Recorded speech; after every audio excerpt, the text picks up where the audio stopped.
ہمیشہ یاد رکھیں کہ اگر آپ گناہ سے بچ رہے ہیں اور اپنے ضروری معمولات کر رہے ہیں، پھر قلب کی کیفیات اوپر نیچے ہونا مضر نہیں ہے۔ یہ ایسی جیسے جہاز اڑتا ہے تو جہاز کبھی ہوا کے دباؤ کی وجہ سے نیچے آ جاتا ہے، کبھی اوپر، لیکن زمین سے کئی ہزار فٹ اوپر ہوتا ہے۔ لیکن وہ راستے کا دباؤ جو ہے نا جی، یعنی حالات جو ہوتے ہیں، اس میں انسان جو ہے نا اس کو الجھا ہوتا ہے۔ اس کی وجہ سے ان اذکار وغیرہ پر جب توجہ کم ہو جاتی ہے تو اس میں اس کو لذت کم محسوس ہوتی ہے، لیکن وہ خارجی ان کی وجہ سے ہوتا ہے، داخلی نہیں، کی وجہ سے ہوتا ہے، داخلی نہیں ہوتا۔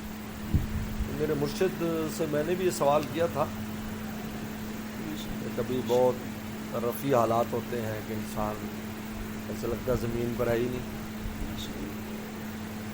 نشہ ستاری رہتا ہے، دنیا کو دیکھ تو رہا ہے لیکن پتہ نہیں کہاں ہے۔ اور کبھی ہوتا ہے کہ بالکل رضوان نے ہنس کے فرمایا کہ جب وہ حالات آئیں رفیع تو اللہ کا حق ادا کرو، جب یہ نیچے والے آئیں تو مخلوق کا حق ادا کرو۔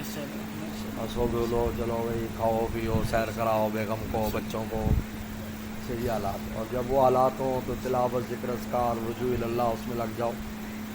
یہ حضرت نے اس کا حل بتایا، لیکن بے قیدگی نہ ہو، کیونکہ اگر گناہ کر رہا ہے بے قیدگی، پھر جو آپ نیچے اتر رہے ہیں تو پھر تو آپ بطور سزا کے آپ کو نیچے پھینکا جا رہا ہے۔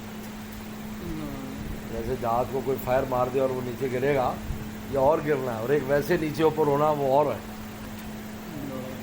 وہ تو اڑ تو رہا ہے نا، نیچے جا رہا ہے اوپر ہے۔ کیونکہ ہم جہاز میں سفر کرتے ہیں، کبھی کئی فٹ نیچے چلا جاتا ہے، ایک دم ایسے جھٹکا لگتا ہے، ایسے اوپر چلا جاتا ہے، لیکن زمین سے بہت اوپر ہوتا ہے، چل بھی رہا ہوتا ہے۔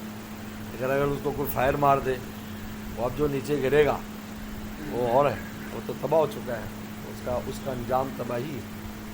تو اگر بے قیدگی کی وجہ سے ہو رہا ہے کہ وہ اپنی جو نا کو نالائقی کر رہا ہے، تو پھر اس سے جو لذت چھینی جا رہی ہے وہ بطور سزا کے چھینی جا رہی ہے۔ اگر یہ نہ ہو تو پھر یہ وہی حضرت حنظلہ والی بات آ جاتی ہے، وسلم کے پاس بیٹھتے تھے تو اور گھر میں اور، لیکن وہ دونوں حالتیں ان کی رفیع تھی، بلند حالتیں تھیں۔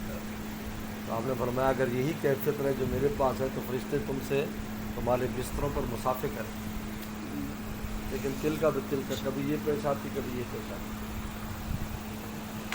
اس لیے یہ بہت اہم بات ہے، اس لیے میں نے اپنے شیخ سے تصوف کا فن سیکھا ہے، سب سے اہم بات یہ ہے۔